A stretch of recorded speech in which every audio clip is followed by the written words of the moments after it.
Tonight we had basically two open forums. The first one from 8 to 10, we had Evangel ladies have an opportunity to just come into the chapel and talk about relationships and sexuality and kind of have a very frank discussion from a biblical perspective. You know, what things are appropriate and how should we build our relationships, and that was kind of the nature of the questions. And then from 10 o'clock until about midnight, we came to the cafeteria and talked with the guys on campus and just fielded any question that they wanted to give. We brought together a panel. Brian Upton, who is the director of the Evangel Counseling Center, Sandy Friesen, who's a professor of intercultural studies. I was the moderator. Janet Goss, who's the RD for Lewis, for the ladies in Lewis, and Dr. Wade Nunnally, who's a professor of early Christian origins. And just from a lot of different perspectives, looking biblically, looking from a counseling standpoint, looking from a pastoral standpoint, what's the best advice that we can possibly give to our students about how to order their lives, their sexuality, their relationships in a way that's honoring to God. We came out of a relationship/sex seminar. They had a panel of a few people, a few of the professors, and Pastor John up there telling us or letting us know what they thought about certain things. We were able to text them questions and see their professional advice about stuff. The old King James reads, "It's good for a man not to touch a woman." Have you ever read that passage? It actually isn't in there, so it might be good that you didn't read it. The King James has actually confused a word. It's good for a man not to arouse the passion of a woman. And it's speaking specifically within the context of a premarital situation. It's definitely not dealing with marriage, because Paul will say the exact opposite about marriage. It's great for men to arouse passion in a woman to whom they are married. I thought it was pretty good. Some of the questions don't apply to me. Some of them are just more for people engaged. But I think there's enough variety of different questions being asked. Yeah, I thought it was interesting. We've had other ones on campus before that I've been to, but I think it's good just to be open about things, especially if you're getting in a relationship, so you know what's going on. One of the things that stuck out to me personally was a boundary. When we always define it, what not to cross, but really the key to setting a boundaries goes back several measures. What leads to this and this and this? And that just stood out to me. You hearing what I'm saying with regards to evaluating your boundaries? Don't look at the line that you can't cross. No, look 5 or 6 steps back from it. Oh, does that mean, Brian, after 2 years of kissing and making out and going too far, that I've got to back all the way up to where all I can do is give her a little peck when I lean in so that our bodies don't touch? Yes. That's what that means. Very potentially, yes. I do think a lot of good information was given.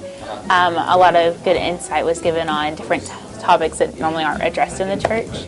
This is great. I don't think you'd actually get a pastor or a lot of staff to just sit down and do what they're doing right now. That's really cool. I'm glad to be a part of a school that's not afraid to address those issues, and I'm not naive to believe that students don't struggle with some of those things.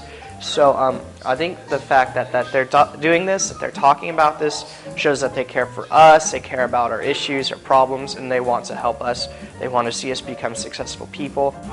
To just value a woman for being God's creation, and I value them as being something for me, and to be selfless. That's probably one of the biggest things I've learned. A good thing that they talked about was having open communication. I think that is key in relationships. Not talking about stuff is just going to make it awkward later on and make bad expectations for both parties. So we tried to give real answers to real questions. So I thought it went really well. I thought that both the guys and gals, they just jumped right in and asked questions. It was nonstop. So I know that the purpose of the whole night was met. I don't know. I was impressed with the caliber of questions.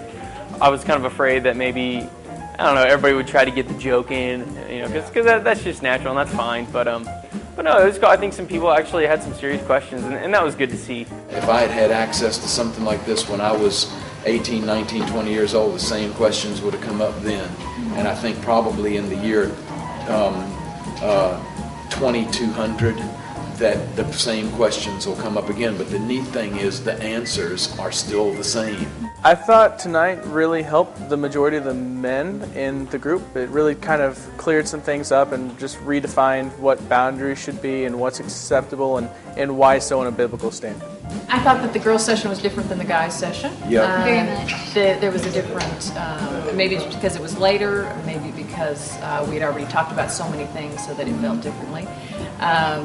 But I appreciated both aspects, but they were different. I actually enjoyed it. I learned some stuff. It was, it's always kind of weird talking about that type of thing, but it's really good for a lot of girls to be able to hear that, because a lot of girls are really afraid to ask, ask people about it. So it was really nice to be able to text it to Pastor John anonymously, and they could, get their answers. So that was really cool. They're answering all of these questions as adequately and thoroughly as they can, and they're kind of addressing the spiritual ramifications of that.